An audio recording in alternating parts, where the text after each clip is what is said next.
Hello students, welcome back to my channel. Today we are going to talk about how do we represent a molecule or molecules in 3 dimension. Okay? यानी कि किसी भी structure को अगर आपको 3D में represent करना है तो आप कैसे रिप्रेजेंट करोगे. Now before starting with the lecture, I would like to request you to please subscribe to my channel if you haven't already. If you like the video, don't forget to give it a thumbs up, share it with your friends, and hit that notification bell also so that you get notified every time I upload a new video. Now let's get started. Now molecules को 3D में represent करना क्यों है सबसे पहले तो. Now for example हम simplest molecule का बात करें मीथेन is CH4 right. और CH4 को हम कैसे लिखते हैं, we simply write it like this. हम कार्बन सेंटर में लिखते हैं और उसके आसपास 4 हाइड्रोजन्स हम लिख देते हैं जो कि सिंगल बॉन्डेड हैं. नाउ एक्चुअल में ये मॉलिक्यूल का जो एटम्स का अरेंजमेंट है वो ऐसा नहीं होता है. There is a certain method और certain way in which all these hydrogens are arranged. और वो हमें कैसे पता चलेगा जब हम उनके 3D स्ट्रक्चर्स ड्रॉ करेंगे. नाउ 3D स्ट्रक्चर्स ड्रॉ करने के लिए कुछ मेथड्स हैं, कुछ फॉर्मूलाज हैं जिन्हें प्रोजेक्शन फार्मूला भी बोला जाता है या सिंपली फार्मूला बोला जाता है या उसे कन्फॉर्मेशंस भी बोला जाता है. So let us talk about the first one. The very first one is called as wedge formula. जो पहला फॉर्मूला है मॉलिक्यूल्स को 3D में रिप्रेजेंट करने के लिए उसे क्या कहा जाता है, उसे वेज फार्मूला कहा जाता है. नाउ ये वेज फार्मूला में होता क्या है, हम लोग मीथेन का ही एग्जाम्पल लेंगे. इसमें हम क्या करेंगे, सेंटर जो है कार्बन उसे हम ऐसे ही लिखेंगे. ठीक है, I write carbon as it is. Now there are 4 hydrogen atoms which are present around carbon. और ये 4 हाइड्रोजन एटम्स में से 2 हाइड्रोजन एटम्स इस तरह से प्रेजेंट हैं. ओके, नॉर्मल बॉन्ड्स पे ही प्रेजेंट है. ना बच गए 2 हाइड्रोजन्स और वो 2 हाइड्रोजन्स जो बचे हैं उनमें से एक हाइड्रोजन कुछ इस तरह के बॉन्ड में प्रेजेंट है. Okay, like this. And the remaining one hydrogen is present on a bond like this. Okay? तो यहाँ पे मैंने 3 डिफरेंट टाइप के बॉन्ड्स रिप्रेजेंट किए हैं और तीनों का कुछ मीनिंग होता है. This is how methane molecule can be represented in a 3 dimension. अब ये सभी बॉन्ड्स का मीनिंग क्या है. Suppose I talk about this bond. This is called as solid wedge bond. क्या बोला जाता है इसे, it is called as solid wedge bond. इसका मतलब है कि इस बॉन्ड पे जो एटम होगा it is present above the plane और it is present in front of you. यानी कि इस बॉन्ड पे ये जो हाइड्रोजन है वो आपके सामने प्रेजेंट है या तो वो प्लेन के ऊपर प्रेजेंट है. Okay, that is the meaning of solid wedge bond. What is the other bond that we have? We have a bond like this. इसे बोला जाता है dashed wedge bond या simply dashed bond बोला जाता है. इसके बदले आप dotted lines भी यूज़ कर सकते हो. Now dashed wedge का मतलब है कि इसके ऊपर जो एटम होगा it is below the plane और it is behind you. ये प्लेन के नीचे है या ये आपके पीछे है. तो सॉलिड वेज का मतलब क्या था कि उस पर जो एटम है वो आपके सामने होता है या तो वो अबव द प्लेन होता है. और जो डैश्ड वेज है उसका मीनिंग है कि इस पे जो एटम है either it is lying below the plane और it is behind you. Okay, and जो थर्ड टाइप का बॉन्ड है वो नॉर्मल बॉन्ड है. इसे जस्ट सॉलिड लाइन बोल सकते हैं या ये नॉर्मल बॉन्ड है. जब हम नॉर्मल बॉन्ड पे कोई एटम लिखते हैं तो उसका मतलब है कि ये एटम्स ऑन द प्लेन है, वो प्लेन के ऊपर ही प्रेजेंट हैं. Okay, so we have represented a molecule in 3 dimension in which हमने 3 टाइप के बॉन्ड्स यूज़ किए हैं जिनका कोई मीनिंग होता है. यानी कि किसी भी मॉलिक्यूल में अगर आपको कोई एटम या ग्रुप रिप्रेजेंट करना है जो आपके सामने है या वो प्लेन के ऊपर है तो आप इस तरह का बॉन्ड यूज़ करोगे जिसे सॉलिड वेज बॉन्ड बोला जाता है. अगर आपको कोई एटम या ग्रुप रिप्रेजेंट करना है जो बिलो द प्लेन है या आपके पीछे की तरफ है, तो आप ऐसा बॉन्ड रिप्रेजेंट करोगे. It is called as dashed wedge bond. And if you want to represent an atom or a group which is present on the plane, जो plane पे ही है, तो आप normal bonds यानी कि solid lines use करोगे. Okay, so this is the first method in which हम molecules को 3 dimension में बता सकते हैं, and that is called as wedge formula. Okay. Now let us move on to the second method or second form. Second form is quite important. It is called as Fisher projection formula. Okay, इसे बोला जाता है Fisher projection formula.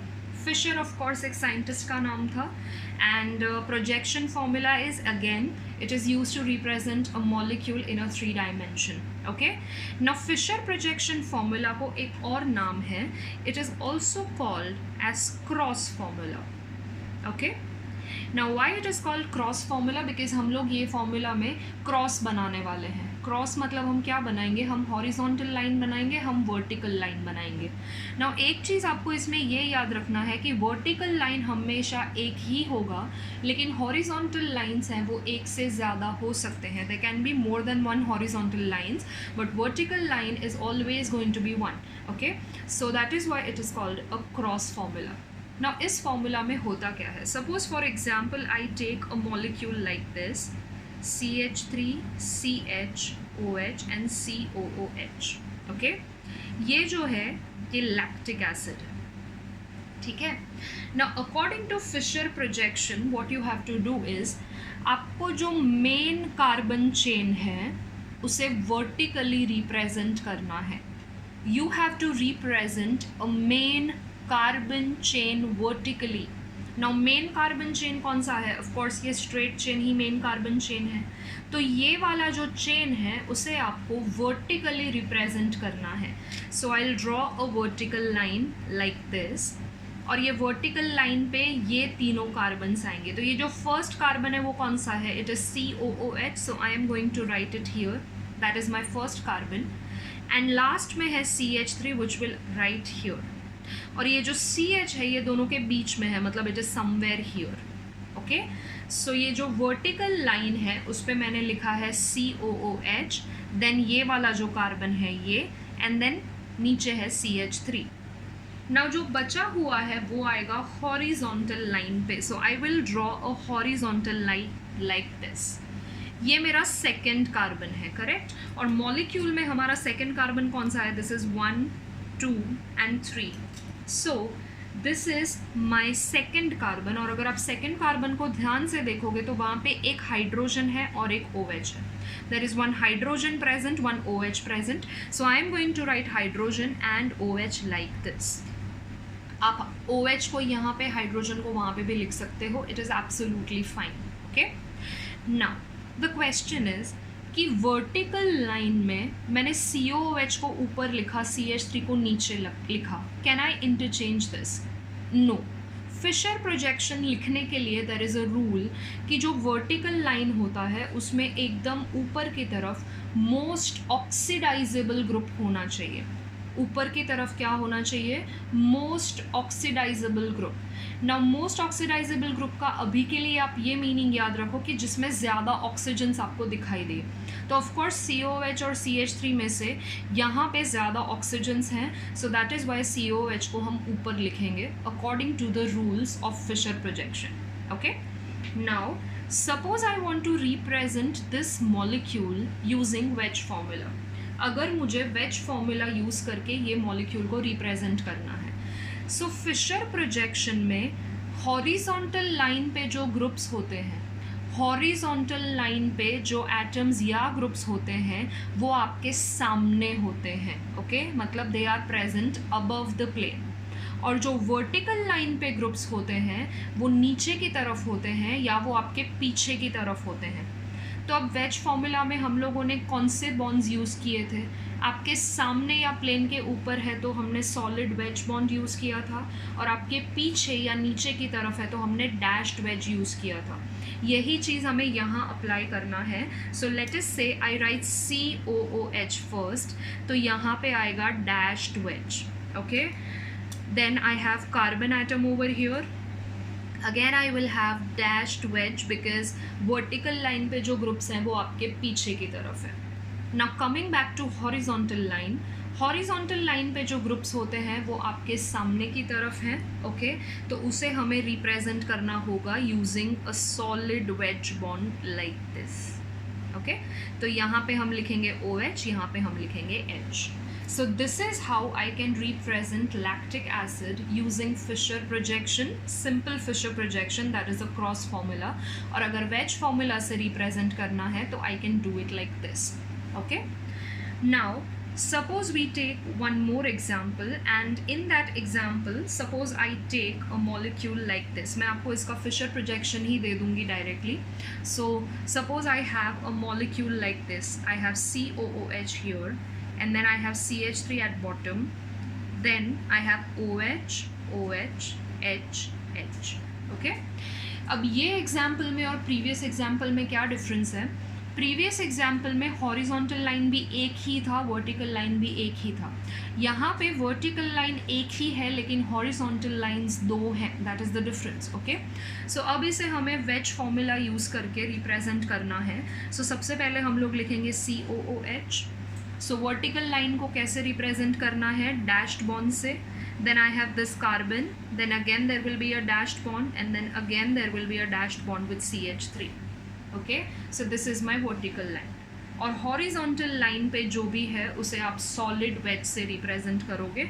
So I will have a solid wedge over here, okay. यहाँ पे आएगा OH। Similarly on this carbon as well, I have OH here and I have H here. So this is how I can represent simple Fisher projection and Fisher projection using wedge formula, okay. So ये second method था of representing molecule in 3 dimension. Now let us talk about the third method and probably the most important one, और ये सबसे ज़्यादा easy भी है. Third one is called as Newman projection. Now Newman projection पे ही maximum questions भी पूछे जाते हैं, okay. Now Newman projection formula में सबसे पहले तो एक रिक्वायरमेंट है, ये फिशर का रिक्वायरमेंट भी है। न्यूमन प्रोजेक्शन फॉर्मूला के लिए आपके पास कम से कम 2 कार्बन होने चाहिए, यानी कि मीथेन को हम न्यूमन से रिप्रेजेंट नहीं कर सकते। We have to start with ethane, okay. So let us take an example of ethane. Ethane का फॉर्मूला होता है C2H6, as you all know. ना C2H6 को हम रिप्रेजेंट कर सकते हैं एज CH3CH3, ओके। ना CH3CH3 का हमें डिटेल्ड स्ट्रक्चर ड्रॉ करना पड़ेगा। सो डिटेल्ड स्ट्रक्चर ऐसा होगा, I will have 2 carbon atoms, and दोनों कार्बन एटम्स पे we will have 3 hydrogens each, okay. So this is the structural formula of ethane. Now Newman projection में आपको 2 तरह के कार्बन कंसिडर करने होते हैं। जो आगे वाला कार्बन होता है, दैट इज़ दिस कार्बन, इसे बोला जाता है फ्रंट कार्बन क्योंकि वो आगे है, ओके। और इसके बिल्कुल पीछे वाला जो कार्बन है उसे बोला जाता है रेयर कार्बन। सो न्यूमन प्रोजेक्शन लिखने के लिए आपको 2 टाइप के कार्बन्स कंसिडर करने हैं। जो आगे वाला कार्बन है उसे आप बोलोगे फ्रंट कार्बन, और जो पीछे वाला कार्बन है that will be called as rear carbon, okay. Now ये फ्रंट और रेयर कार्बन को रिप्रेजेंट करने के लिए हमें कुछ सिंबल यूज़ करने होंगे। For example, front carbon is represented by using a dot. Front carbon को रिप्रेजेंट करने के लिए आपको क्या करना होगा? आपको डॉट यूज़ करना होगा। And rear carbon is represented by using a circle. Rear carbon के लिए आपको क्या यूज़ करना है? सर्कल यूज़ करना है। फ्रंट कार्बन के लिए डॉट, रेयर कार्बन के लिए सर्कल, ओके। नाउ हम एक स्ट्रक्चर ड्रॉ करते हैं। हमने क्या किया है? फ्रंट कार्बन के लिए डॉट रिप्रेजेंट किया है, so I am writing a dot over here. और रेयर कार्बन के लिए we have used a circle, so I will draw a circle over this dot, okay. Now look at the front carbon. Front carbon के पास 3 bonds है. There are 3 hydrogen atoms attached to this carbon. Okay, तो ये जो front carbon है उसके 3 bonds हम इस तरह से बनाएंगे. ठीक है, और रेयर कार्बन के आसपास भी आप देख सकते हो कि 3 बॉन्ड्स हैं. रेयर कार्बन के बॉन्ड्स आप बनाओगे from the edges of the circle like this. ठीक है, लाइक स्पोक्स ऑफ व्हील. तो ये फ्रंट कार्बन है जिसके 3 बॉन्ड्स हमने सेंटर ऑफ सर्कल से बनाए हैं, और जो रेयर कार्बन है उसके जो 3 बॉन्ड्स है वो हमें एजेस ऑफ सर्कल से बनाने हैं. एंड फिलहाल आप देख सकते हो कि दोनों कार्बन पे 3 हाइड्रोजन एटम्स हैं. So I am simply going to write 3 hydrogen atoms on both the carbon atoms. Okay, now यहाँ पे ये स्ट्रक्चर में अगर आप देखोगे तो जो हाइड्रोजन एटम्स हैं वो एक दूसरे से दूर दूर हैं. ठीक है, तो जब ये हाइड्रोजन एटम्स या कोई भी एटम्स या ग्रुप्स एक दूसरे से दूर दूर होते हैं, ये एंटायर सर्कल है which is divided into 6 parts. तो ये जो 2 हाइड्रोजन्स हैं they are at 60 degree angle with respect to each other. ऐसी जो मॉलिक्यूल होता है, ऐसा जो स्ट्रक्चर होता है उसे बोला जाता है स्टैगर्ड. उसे क्या बोला जाता है? स्टैगर्ड. तो स्टैगर्ड का मीनिंग क्या है? स्टैगर्ड का मीनिंग होता है कि जब हाइड्रोजन एटम्स एक दूसरे से दूर दूर होते हैं. ओके, उसे स्टैगर्ड बोला जाता है. नाउ इसी स्ट्रक्चर को हम एक और तरीके से रिप्रेजेंट कर सकते हैं. Of course front carbon will be represented by a dot, rear carbon will be represented by a circle. Bonds to the front carbon can be represented like this also. ठीक है, आप इस तरह से भी रिप्रेजेंट कर सकते हो. नाउ स्टैगर्ड में क्या था? हाइड्रोजन एटम्स एक दूसरे से दूर दूर थे. ठीक है, अब यहाँ पे एक और पॉसिबिलिटी है, इस तरह से भी हो सकता है. यहाँ पे अगर आप देखोगे तो hydrogen atoms are very close to each other. Okay, ये क्लोज टू ईच अदर नहीं होते, ये एक दूसरे को ओवरलैप ही कर देते हैं, ये एक दूसरे के ऊपर ही बैठे हैं. लेकिन स्ट्रक्चर रिप्रेजेंट करना है इसलिए हम इन्हें इस तरह से दिखाते हैं. नाउ ये वाला जो स्ट्रक्चर है जिसमें हाइड्रोजन एटम्स एक दूसरे को ओवरलैप करते हैं उसे बोला जाता है इक्लिप्स्ड स्ट्रक्चर. ओके, तो 2 टाइप के स्ट्रक्चर्स हैं. एक है स्टैगर्ड जिसमें हाइड्रोजन एटम्स एक दूसरे से दूर दूर होंगे. एक है इक्लिप्स्ड जिसमें हाइड्रोजन एटम्स एक दूसरे से पास में हैं. यहाँ पे angle between the hydrogen atoms is 0. Okay, so that is eclipsed. Of course in दोनों में से स्टैगर्ड ज़्यादा स्टेबल है क्योंकि यहाँ पे तो ठीक है सिर्फ हाइड्रोजन एटम्स हैं जो कि सबसे छोटे एटम्स हैं, लेकिन अगर कोई बड़ा ग्रुप आ गया और वो एक दूसरे के ऊपर बैठा हुआ है तो there will be a repulsion which will lead to increase in energy और मॉलिक्यूल अनस्टेबल हो जाएगा. नाउ ये जो स्ट्रक्चर्स मैंने लिखे हैं स्टैगर्ड एंड इक्लिप्स्ड, इन्हें बोला जाता है कन्फॉर्मेशंस. क्या बोला जाता है? कन्फॉर्मेशंस. ओके, कन्फॉर्मेशंस भी प्रोजेक्शन फॉर्मूले की तरह एक नाम है स्ट्रक्चर्स को रिप्रेजेंट करने के लिए. ना कन्फॉर्मेशंस में बेसिकली किया क्या जाता है, ये जो 2 कार्बन्स आपको दिखाई दे रहे हैं उनके बीच में ये एक जो बॉन्ड है सिग्मा बॉन्ड, उसे आपको रोटेट करना है. ओके, यानी कि आप ना एक कार्बन को फिक्स कर दोगे और दूसरे कार्बन को रोटेट करोगे. जब आप दूसरे कार्बन को रोटेट करते हो तो ये हाइड्रोजन के पोजीशंस चेंज होते हैं. ओके, और हाइड्रोजन के पोजीशन चेंज होने की वजह से आपको डिफरेंट स्ट्रक्चर्स मिलते हैं.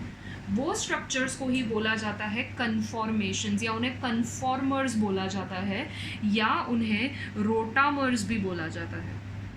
रोटामर्स इसलिए बिकॉज आपने बॉन्ड को रोटेट किया है तब जाके आपको वो स्ट्रक्चर्स मिले हैं. That is why they are called as rotamers. तो ये स्टैगर्ड और इक्लिप्स्ड इथेन के क्या हैं? दे आर कन्फर्मेशंस और दे आर रोटामर्स.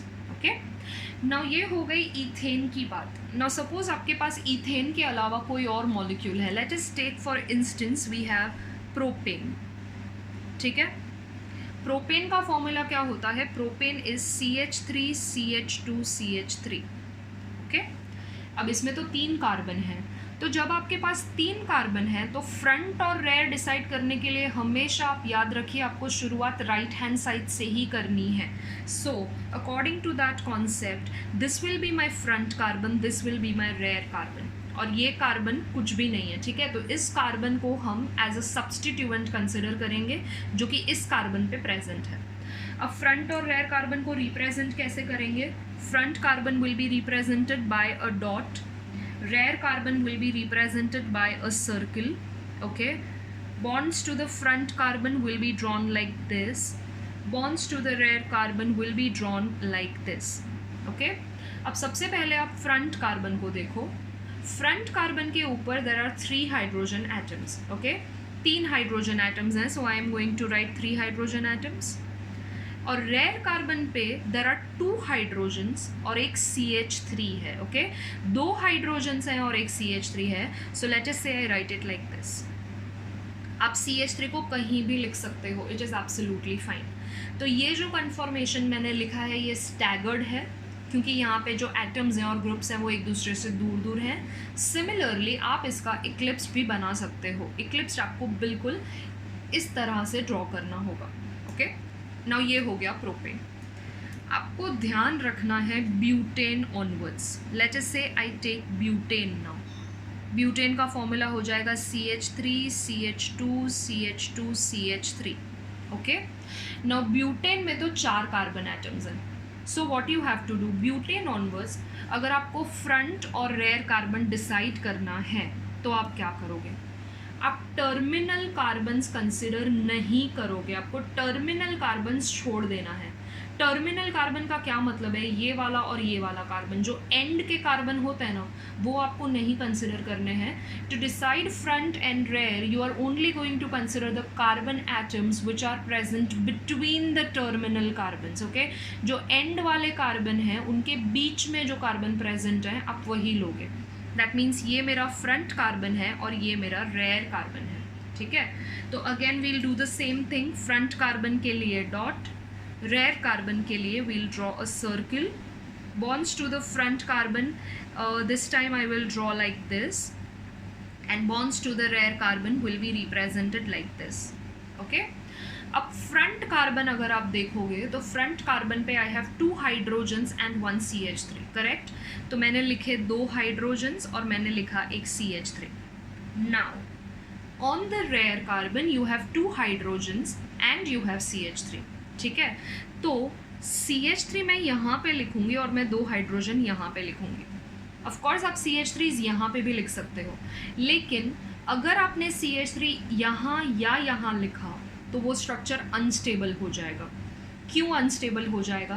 बिकॉज फिर CH3 थोड़े पास में हो जाएंगे, जिसकी वजह से रिपल्शन होने का चांसेस है. नाउ दैट डजेंट मीन कि यहाँ पे CH3 नहीं आ सकते, डेफिनेटली आएंगे. CH3 यहाँ पे भी आ सकता है, यहाँ पे भी आ सकता है. Those will be called as the possible conformations of butane. उसके possible structures में वो आएगा. But suppose if you are asked to write the most stable conformation, तो जो most stable structures होते हैं ना, उसमें alkyl groups हमेशा एक दूसरे के opposite होते हैं. अब ये एक दूसरे के ऑपोजिट है तो इन दोनों के इंटरेक्शन के चांसेस ही नहीं है, मतलब उसमें रिपल्शन होगा ही नहीं. और अगर रिपल्शन होगा ही नहीं तो एनर्जी बढ़ेगी ही नहीं, और एनर्जी अगर बढ़ेगी ही नहीं तो मॉलिक्यूल हमेशा स्टेबल ही रहेगा. तो आप ये याद रखो कि पॉसिबल स्ट्रक्चर्स अगर पूछा है तो आप सब लिखो, मतलब CH3 आप यहाँ पे भी लिखोगे, यहाँ पे भी लिखोगे. लेकिन अगर मोस्ट स्टेबल स्ट्रक्चर पूछा है तो आपको क्या करना होगा? अल्काइल ग्रुप्स को एक दूसरे से ऑपोजिट रखना होगा. ओके, नाउ यहाँ पे एक और नया कॉन्सेप्ट आएगा कि जब आप ग्रुप्स को एक दूसरे से ऑपोजिट पे रखते हो, मतलब जब उनके बीच में एंगल 180 है, तो उस कन्फॉर्मेशन को बोला जाता है एंटी कन्फॉर्मेशन. एंटी का क्या मीनिंग होता है? एंटी का मीनिंग होता है groups are present opposite to each other. Okay, and जब एक दूसरे के बाजू बाजू में होते हैं, जैसे कि ये दोनों हैं, उस कन्फॉर्मेशन को बोला जाता है गॉश कन्फॉर्मेशन. गॉश का मीनिंग है ग्रुप्स और atoms are present adjacent to each other. ठीक है, तो स्टैगर्ड में आपको ये याद रखना है कि एंटी का मीनिंग होता है ऑपोजिट एंड गॉश कन्फॉर्मेशन का मीनिंग होता है एडजेसेंट. तो this CH3 and this CH3, we can say these two are present anti to each other. These two hydrogens are present anti to each other. These two hydrogens are present anti to each other. But if I want to say that this CH3 and this H, they are present gauche to each other. Okay? तो Newman projection में आपको क्या क्या याद रखना है? Front और rear carbon याद रखना है, मिनिमम 2 कार्बन होने चाहिए, ब्यूटेन ऑनवर्ड्स आपको टर्मिनल कार्बन को छोड़ देना है, और जो मिडिल के कार्बन्स होते हैं उसमें आप फ्रंट और रेयर डिसाइड करोगे। ओके, 2 तरह के स्ट्रक्चर्स पॉसिबल हैं, स्टैगर्ड और इक्लिप्स्ड। स्टैगर्ड में क्या होता है, एटम्स एक दूसरे से दूर दूर होंगे, इक्लिप्स्ड में वो कोइंसाइड कर जाएंगे। ओके, तो ये है स्टैगर्ड और इक्लिप्स्ड के बारे में। नाउ अगर 2 एटम्स या ग्रुप्स एक दूसरे के ऑपोजिट होते हैं स्टैगर्ड कन्फर्मेशन में, तो उन्हें एंटी बोला जाता है, और नेबरिंग के लिए कौन सा कन्फर्मेशन बोला जाता है, गॉश कन्फर्मेशन बोला जाता है। And this entire thing is called as Newman projection. Very very easy but very important. Okay, I hope this is clear to you. Now let us talk about the last method or last way in which we can write molecules using 3 dimension. ये एकदम simple है, इसमें हमें बिल्कुल detail में नहीं जाना है. That is called as Sawhorse projection. Okay. Now Sawhorse projection के लिए भी we need to have 2 carbon atoms. Okay, तो मतलब इसके लिए भी हम मीथेन नहीं यूज़ कर सकते. We'll start with ethane. Ethane is CH3CH3. Again I'll draw it in detail so it will be represented like this. ठीक है. Now ये ईथेन का स्ट्रक्चर जो है उसमें हमने कार्बन कार्बन बॉन्ड को ऐसे सीधा लिखा है. ठीक है, इट इज़ रिटन नॉर्मली, ऐसे सीधा ही लिखते हैं हम. लेकिन जब आप सॉहॉर्स प्रोजेक्शन लिखोगे तो आपको ये जो कार्बन कार्बन बॉन्ड होता है ना, उसको आपको ऐसे स्लैंटिंग पोजीशन में लिखना है. Of course you are not suppose to write carbons here. Newman में भी हमने सर्कल और डॉट बनाया था, कार्बन्स नहीं लिखे थे. ओके, तो ये आपको स्लैंटिंग वे में लिखना है. इसमें भी होगा front carbon and rear carbon, और फ्रंट और रेयर कार्बन पे देखो 3-3 हाइड्रोजन्स हैं. तो वो जो हाइड्रोजन्स है वो आप 2 तरीके से रिप्रेजेंट कर सकते हो. एक यहाँ पे हो गया 2 कार्बन के हाइड्रोजन्स, कुछ इस तरह से हो गए, and there are hydrogen atoms everywhere. Okay, now यहाँ पे अगर आप देखोगे तो there is a distance between hydrogens. Okay, हर जगह से, यहाँ पे भी डिस्टेंस है, यहाँ पे भी डिस्टेंस है. तो ये डिस्टेंस वाला स्ट्रक्चर कौन सा हो जाएगा, of course this will be called as staggered. ठीक है. नाउ सपोज आपको इसका इक्लिप्स लिखना है, तो यहाँ पे इक्लिप्स लिखने में ज़्यादा कुछ प्रॉब्लम नहीं है. It is very simple. I will draw a slanting line again, and then suppose I keep this part as it is. और यहाँ पे क्या था, ये हाइड्रोजन्स के बीच में डिस्टेंस था ना, इधर आपको एक हाइड्रोजन को इतना पास में लेके आना है. That's it. सो यहाँ पे जो हाइड्रोजन एटम्स हैं एक साइड से वो एकदम पास में आ रहे हैं ना, तो ये वाला जो कन्फर्मेशन है उसे हम बोलेंगे eclipsed.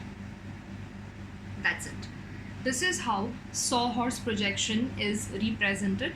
Exactly like Newman, concept वही है, फ्रंट कार्बन रेयर कार्बन, लेकिन रिप्रेजेंट करने का तरीका अलग है. ना इसके बारे में हम डिटेल में बात करेंगे when we will talk about stereochemistry. अभी उसकी ज़रूरत नहीं है, और ये इतना ज़्यादा डिटेल में आगे भी नहीं आता. आपको न्यूमन प्रोजेक्शन को बहुत अच्छे से करना है. Okay, so these are the 4 ways or 4 methods with the help of which we can represent organic molecules in 3 dimension. I hope you have understood this. I will meet you next time with new topic. Until then, bye bye. Take care. Thank you so much.